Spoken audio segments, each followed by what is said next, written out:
ఏమండి, ధ్యానము చేసేవారేనా ముక్తి పొందేది? అంటే మిగతావేవి మోక్షానికి మార్గం కాదా? మోక్షము అంటే విడుదల. విడుదలకు ముక్తి అని పేరు పెట్టారు. వ్యవహారాల్లో ఇప్పుడు రుణ విముక్తి, జైలు విముక్తి, అలా ఎన్నో విముక్తులు ఉన్నాయి. వ్యవహారాల్లో ఎన్నో రకాలుగా అర్థాలు ఉన్నాయి విముక్తికి. అయితే మోక్షానికి ఫైనల్ అర్థం ఏంటయ్యా అంటే జన్మ రాహిత్యము. అయ్యా, ఈ దేహమే లేకుండా చేసుకోవాలి అనే ఉద్దేశం నాకుంది. అందుకే మానవ జీవిత లక్ష్యమైనటువంటి స్వరూపస్థితిని, జన్మరాహిత్యాన్ని, బ్రాహ్మ్యానుభవాన్ని కోరుకుంటూ ఉన్నాను అని అతని ఉద్దేశం. మరి పూజలని, వ్రతాలని, యజ్ఞాలని ఉన్నాయి కదండి, అవేంటి? అబ్బాయి, నీ అంశము నీది, వాళ్ళ అంశము వారిది. వారికి ఏవో కుటుంబ పరంగా ఉన్న సమస్య మూలంగా వారు వెళ్తూ ఉన్నారు. అయితే ఏదైతే మనకి భగవద్గీత, ఉపనిషత్తులు, బ్రహ్మసూత్రముల ద్వారా బోధింపబడుతూ ఉందో అట్టి మోక్షం మాత్రం కర్మకాండ, వైదిక మార్గములో వెళ్ళే వారికి లేదు. తాత్విక మార్గములో, బ్రహ్మజ్ఞాన మార్గంలో వెళ్తున్నారు కాబట్టి మోక్షము అంటే అదే అనే భావంలో ఉన్నారు చాలామంది.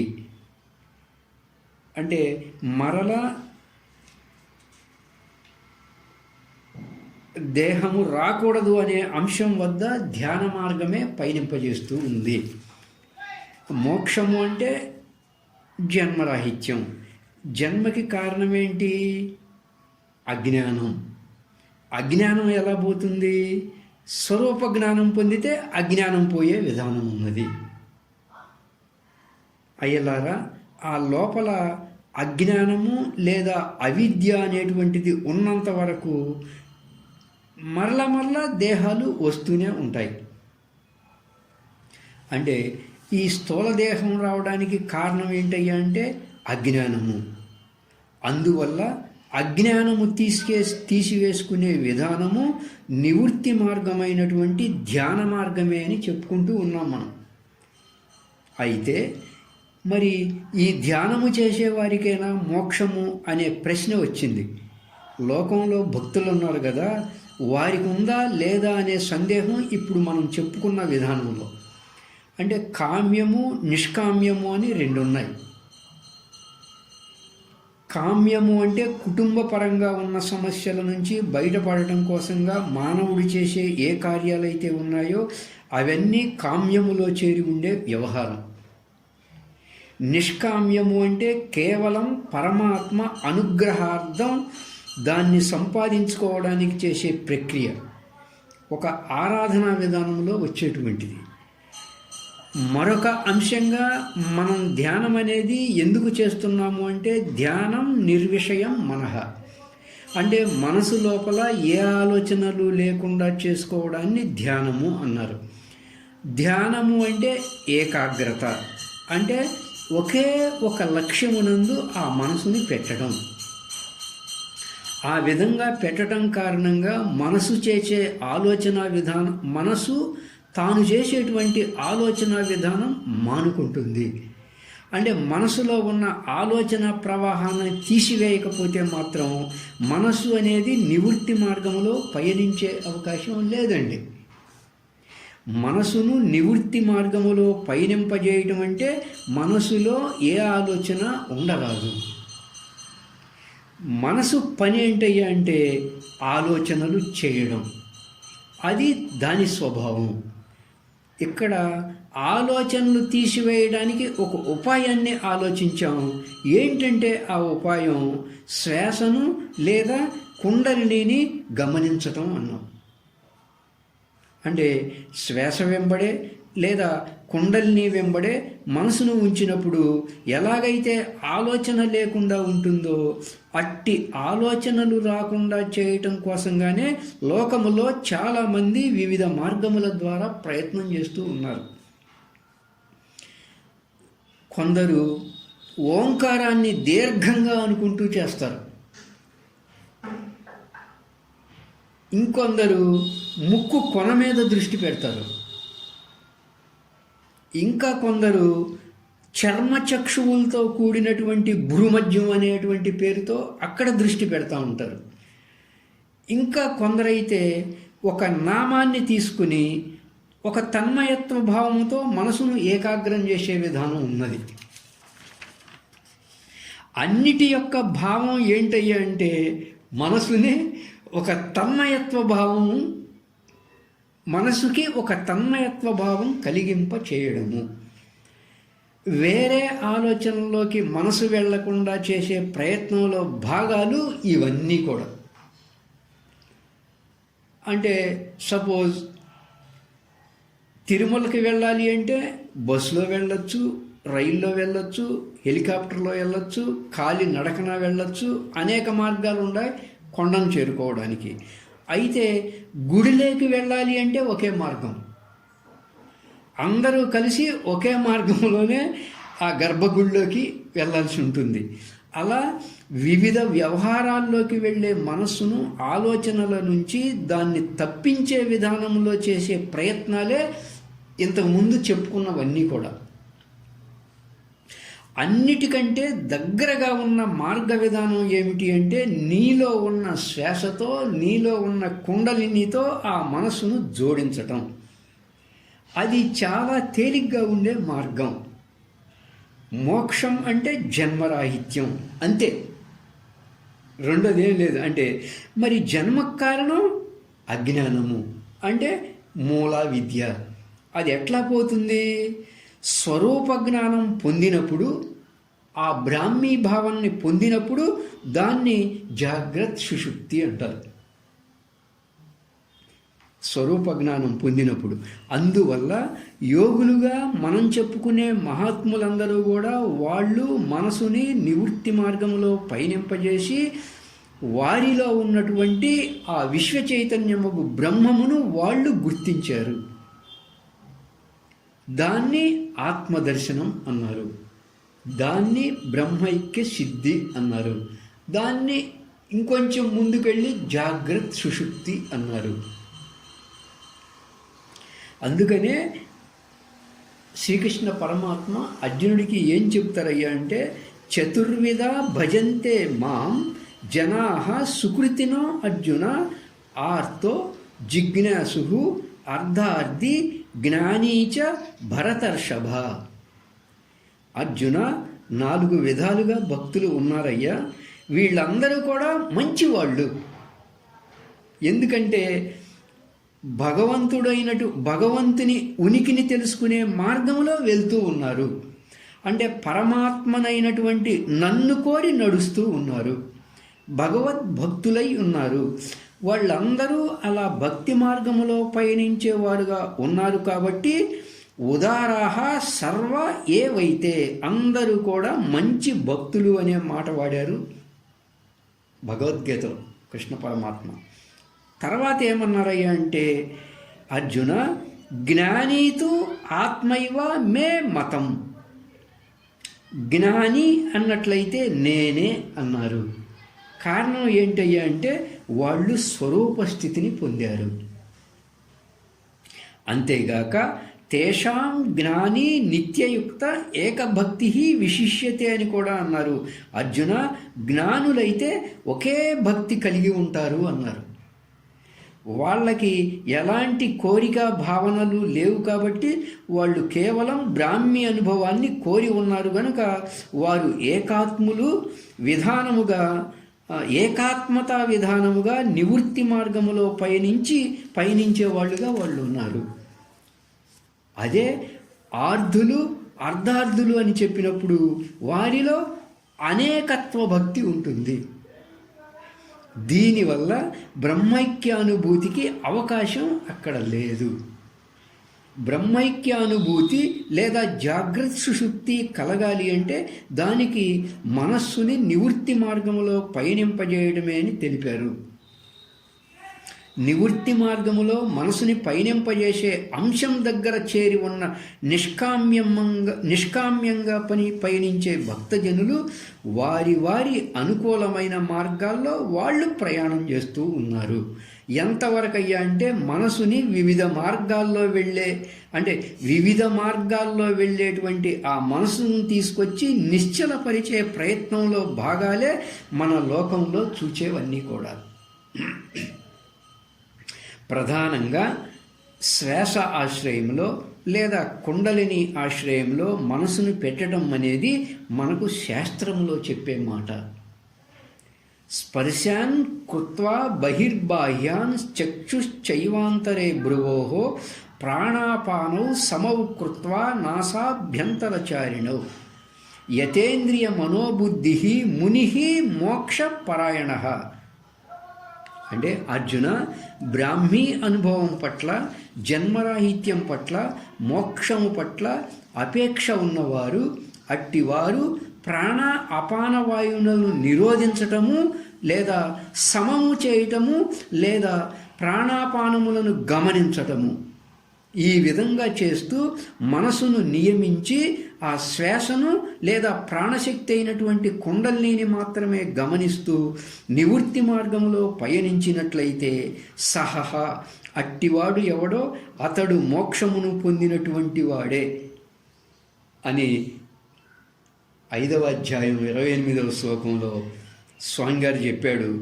కాబట్టి ఎప్పుడైతే మనసు అనేది తనకి వశం అయ్యిందో అక్కడ నుంచి పయనించే మార్గము నివృత్తి మార్గము.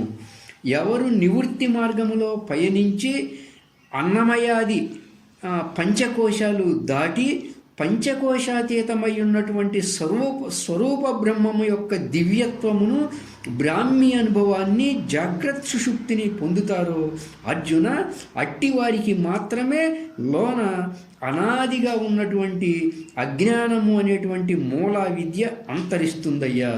దానివల్ల జన్మరాహిత్యము ఏర్పడుతుంది. ఈ లక్ష్య సాధనలో ఎవరెవరు ఏ మార్గాల్లో పయనించినప్పటికీ కూడా ఆ యొక్క పూర్తి స్థాయిని పొంది ఉన్నటువంటి వారికి మాత్రమే మోక్షము అని చెప్పాల్సి వస్తుంది. మనం ప్రత్యేకంగా ఫలానా వాళ్ళు మోక్షం పొందారు, ఫలానా వాళ్ళు మోక్షం పొందలేదు అని చెప్పే అవకాశాలు ఎవరికీ లేవు.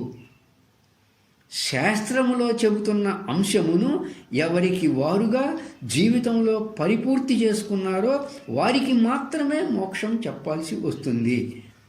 అర్జున, ప్రయత్నపూర్వకంగా ప్రయత్నించునట్టి యోగి పాపములన్నిటినీ పోగొట్టుకొని అనేక జన్మముల సిద్ధి కలవాడైన తర్వాత ఉత్కృష్టమగు కైవల్య స్థితిని, మోక్షస్థితిని పొందుతున్నాడయ్యా అని ప్రయత్నాత్ యతమానస్తు యోగి సంశుద్ధ కిల్బిషః అనేక జన్మ సంసిద్ధ తతో యాతి పరాంగతిం అని చెప్పారు. అంటే లోన ఉన్న మూలా విద్య, కర్మవాసనలు అనాదిగా వస్తూ ఉన్నాయి. ఇలా అనాదిగా వస్తున్న కర్మవాసనలు పూర్తిగా అంతమొందాలి అంటే ఒక్క జన్మలో సాధ్యం కాదు అనేటువంటి మాటగా చెప్పారు ఆ శ్లోకంలో. మోక్ష వ్యవహారంగా చూసినప్పుడు ప్రస్థానత్రయములు ఏం బోధిస్తూ ఉన్నాయని చూడాలే తప్ప శాస్త్ర పరిధిలో కాకుండా మనం కేవలం ఏదో ఊహా సంబంధంగా చూసినప్పుడు మనకు మోక్ష సంబంధ విషయం మనసుకు వచ్చే అవకాశాలు లేవండి. మోక్ష విషయములో భగవద్గీత ఏం చెప్పిందో మనం ఆ విషయాన్ని తీసుకోవాలే తప్ప మన ఊహా సంబంధమై ఉన్న అంశాన్ని తీసుకొని మోక్షం అనే మాటగా మాట్లాడే అవకాశం లేదు. ఏషా బ్రాహ్మీ స్థితి పార్థ, బ్రాహ్మీ సంబంధమై ఉన్న అనుభవాన్ని మోక్షము అన్నారు. అలాగే యోగ వాసిష్టంలో వశిష్ఠుల వారు రామచంద్రునికి కూడా, ఓ రామచంద్ర, ఆకాశం పైన ఏవో లోకాలు ఉన్నాయని విశ్వాసంతో అక్కడకు వెళ్ళినా మోక్షము లేదు, పాతాళంలో మోక్షము లేదు, భూమండలంలో మోక్షము లేదు అని అంటూ చివరికి మోక్షోహి చేతో విమలం సమ్యక్ జ్ఞాన నిబోధత, ఎవరి మనస్సు అయితే నిర్మలము అవుతుందో, నిశ్చలము అవుతుందో, అంతర్ముఖమవుతుందో అట్టివారు మాత్రమే బ్రాహ్మీ అనుభవాన్ని పొందటం కారణంగా అది మోక్షము అన్నారని వశిష్ఠుల వారు చెప్పారు. కర్మాణి చిత్తశుద్ధ్యర్థం ఐకాగ్ర్యార్థం ఉపాసన మోక్షార్థం బ్రహ్మ విజ్ఞానం ఇది వేదాంత డిండిమా అన్నారు శంకరులు. అంటే అట్టి స్థితిని సంపాదించుకోవడానికి బ్రహ్మజ్ఞానం అన్నారు. బ్రహ్మజ్ఞానం వినా మోక్ష అని అన్నారు. లోపల ఉన్న అవిద్య అంతరించనంత వరకు ఎంతటి వారైనప్పటికీ కూడా జన్మలు దాల్చాల్సే ఉంటుంది. అవిద్య లేదా అజ్ఞానం జన్మకి కారణమన్నాం. అది పోవడం అంటే స్వరూపస్థితిని పొందటం, బ్రాహ్మీ అనుభవాన్ని పొందటం, జాగ్రత్త సుషుప్తిని పొందడం. అట్టి స్థితిని పొందటానికి చేసేటువంటి సాధన నివృత్తి మార్గము, ధ్యాన మార్గము.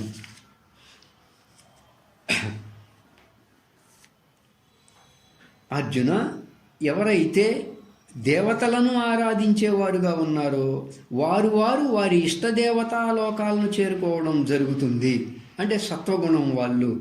రాజస గుణములు వాళ్ళు పితరులను ఆరాధించే వాళ్ళుగా ఉండటం వల్ల వాళ్ళు పితరులను చేరటం జరుగుతుంది.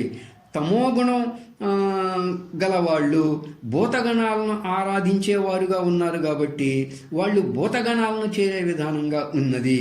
నన్ను ఆరాధించేవారు నన్నే పొందుతూ ఉన్నారయ్యా అన్నారు. గమనించితే ఆ నన్నే పొందే విధానము శ్వాస ఉన్నటువంటి 4వ స్థానమైనటువంటి ఘ్రాణస్థలము. అంటే నన్ను ఆరాధించువారు అన్నప్పుడు ఆ ఘ్రాణస్థలమైనటువంటి శ్వాస వద్ద బ్రహ్మమగు నీ స్వరూపస్థితిని పొందించే స్థలం ఉన్నది. ప్రవృత్తి అంటే ఇంద్రియాల ఆశ్రయం, నివృత్తి అంటే హంస యొక్క లేదా కుండలిని యొక్క ఆశ్రయం, అంతఃకరణము అంటే లోన ఉండి చేసే పనిముట్టు, అది మనస్సు అన్నాం. మనస్సు అనేది లోపల ఉంది, జ్ఞానేంద్రియాలేమో ప్రపంచం వైపుకు తిరిపి ఉన్నాయి. లోన ఉన్నటువంటి శ్వాస లేదా కుండలిని ఆత్మస్వరూపం వైపుకు తిరిగి ఉన్నది. లోన ఉన్న మనసు లోపలే ఉండి ఆ హంస వైపుకి, ఆ కుండలిని వైపుకు తిరిగిందా అంటే అది స్వరూప బ్రహ్మం వైపుకు పయనించే విధానముగా ఉంది. కాబట్టి ఇక్కడ మనం మనసును ఏం చేస్తున్నాము అంటే ఇంద్రియాలతో సంబంధం పెడుతూ ఉన్నాము. ఆ కారణంగా బయట ఉన్నటువంటి విషయాల వైపుకు పయనించే విధానముగా ఉంది. అదే మనస్సును ఇంద్రియాలతో సంబంధం పెట్టకుండగా ఆ లోపల ఉన్న మనస్సును లోపలే ఉన్నటువంటి హంసతో లేదా కుండలినితో కలిపాం కాబట్టి ఆ హంస లేదా కుండలిని ఏం చేస్తుంది? ఆ హంసకు లేదా కుండలినికి ముఖ్య ఆశ్రయమై ఉన్నటువంటి పరమాత్మను చేర్చేదిగా అవుతుంది. లోకములో ఎవరైనా కానీ మోక్షాన్ని అపేక్షించినట్లయితే స్వరూపస్థితినే పొందాల్సి ఉంటుంది. స్వరూపస్థితిని పొందకుండగా మోక్షం అనే మాట ప్రస్థానత్రయం చెప్పడం లేదు. అయితే ఎవరెవరు ఏ మార్గాన్ని అవలంబిస్తున్నా కూడా మనసును లోపలికే ప్రవేశింపజేయాల్సి ఉంటుంది. మనసును బయటికి మరలిస్తే మోక్షము అనే మాట మనకు శాస్త్రం బోధిస్తూ ఉందా అని గమనించాలి. అలా గనుక బోధిస్తే ఇక ఈ సాధనలతో, అష్టాంగ యోగంతో, ఈ ధ్యానముతో ఇంకా పనే ఉంది. ఒకవేళ ఆ మాట గనక శాస్త్రం చెబితే అందరూ మోక్షం వైపు ప్రయాణిస్తున్నట్లే కదా. ఇంకా ప్రత్యేకంగా శాస్త్ర అవసరం లేదు, గురువుల అవసరం లేదు. కాబట్టి మనసు బయటికి పోతే మోక్షం అనేది శాస్త్రం మాట కాదు. మనసు లోపలికి పయనిస్తేనే మోక్షం అనే మాట. మరి లోపలికి పయనించాలంటే ఎట్లా తోస్తావు మనసుని లోపలికి? లోపల ఉన్న మనసును లోపలికే మరలించే విధానము హంస యందు లేదా కుండలిని యందు ఉన్నది. సాకారమై ఉన్న ప్రపంచాన్ని చేరుకోవాలి అంటే ఇంద్రియాలను ఆశ్రయించాలి. నిరాకారమై ఉన్న బ్రహ్మస్వరూపాన్ని చేరుకోవాలి అంటే హంసను లేదా కుండలిని ఆశ్రయించాల్సి ఉంటుంది.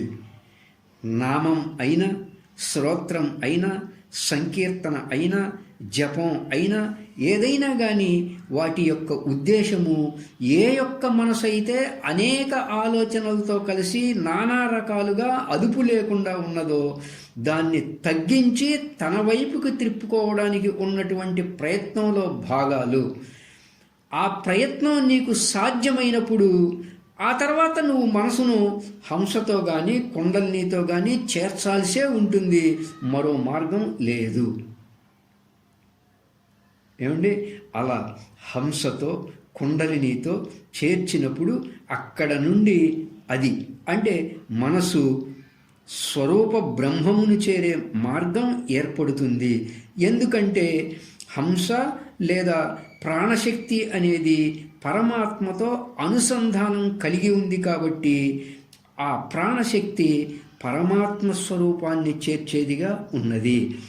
పరమాత్మకు జీవునికి మధ్యలో అడ్డముగా 8 ఆవరణాలు ఉన్నాయి. 8 విధములుగా ఉన్నటువంటి ఆవరణములు ఉన్నాయి. అంటే సమిష్టిగాను ఆవరణాలను చెప్తారు, వ్యష్టిగాను ఆవరణాలను చెప్తారు. ఇవి స్వరూప బ్రహ్మమును అంటే నీ స్వరూప స్థితిని పొందకుండగా ఆవరణములుగా ఉన్నాయి ఇవి. అంటే సమిష్టిగా అయితేనేమో భూమి, నీరు, అగ్ని, గాలి, ఆకాశము, అహంకారతత్వము, మహత్తత్వము, అవ్యక్తతత్వము అన్నారు.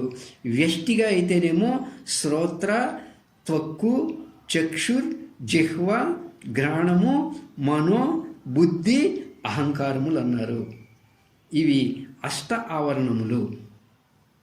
అంటే మన స్వరూప స్థితిని బ్రహ్మమును మోక్షమును పొందకుండగా ఆవరణములుగా ఉన్నాయి ఇవి. ఎప్పుడు కూడా గురువు మోక్షాన్ని ఇవ్వడు. మోక్షం ఎప్పుడు స్వతసిద్ధమే. అయితే దానికి ఉన్న ఆవరణ ప్రతిబంధకాన్ని తొలగింపజేసే ఉపాయము ఉపదేశిస్తాడు, అంతవరకే. అలాగే అవి స్వరూప స్థితిని పొందాలి అంటే మోక్షం పొందాలి అనుకున్నప్పుడు ఈ 8 కూడా ఈ 8 ఆవరణములను తొలగించుకోవాల్సి ఉంటుంది. అయితే సమిష్టి ఆవరణములేమో ఈశ్వర అంశములోనివి. అది వ్యవహారకరంగా సాధ్యం కాదు. భూమిని తీసేయాలంటే సాధ్యం కాదు, నీరుని తీసివేయాలంటే సాధ్యం కాదు. అవే మనలో వ్యష్టి అంశములుగా ఉన్నాయి. ఘ్రాణేంద్రియము, జిహ్వేంద్రియము, నేత్రేంద్రియము, త్వగింద్రియము, శ్రోత్రేంద్రియముగాను, మనోబుద్ధి అహంకారములుగాను ఉన్నాయి. కాబట్టి వ్యష్టి అంశముగా ఉన్న వీటిని హంస యొక్క లేదా కుండలిని యొక్క ఆశ్రయము ద్వారా తీసివేసుకున్నట్లయితే తనలో ఉన్నటువంటి స్వరూపభావాన్ని పొందే విధానము ఏర్పడుతుంది. అంటే తనలో ఉన్నటువంటి ఆ ప్రత్యేగాత్మను పొందే విధానము ఏర్పడుతుంది. అయం ఆత్మ బ్రహ్మ. ఈ ఆత్మయే అంటే ఈ ప్రత్యేగాత్మయే బ్రహ్మము కాబట్టి బ్రహ్మమును గుర్తించిన వాడే అవుతున్నాడు. తనలో ఉన్న స్వరూపాన్ని గుర్తించినట్లయితే అంతటా వ్యాపకమై ఉన్న వస్తువు ఆత్మే కాబట్టి దాన్ని బ్రహ్మముగా పిలవడం కారణంగా బ్రహ్మమును పొందినవాడు అవుతున్నాడు. అయితే నేరుగా బ్రహ్మమును పొందలేడు. ఏమండి, భూమిని తీసివేయాలి అంటే నేరుగా బ్రహ్మమును పొందాలంటే భూమిని తీసివేయాలి, నీరుని తీసివేయాలి, అగ్నిని తీసివేయాలి, వాయువుని తీసివేయాలి, ఆకాశాన్ని తీసివేయాలి. అలా ఆ 8 తీసేయాలంటే అది మనకు సాధ్యమయ్యే పనిగా లేదు. కనుక వాటి అంశములు వ్యష్టిగా మనలో జ్ఞానేంద్రియాలుగా అంతరింద్రియములుగా ఉన్నాయి. ఇవి తొలగించినట్లయితే నీలో ఉన్న చైతన్య ఆత్మను గుర్తించవచ్చు. దాన్ని గుర్తించావు అంటే నువ్వు విశ్వవ్యాపకమై ఉన్నటువంటి బ్రహ్మమును గుర్తించిన వాడివే అవుతున్నావు.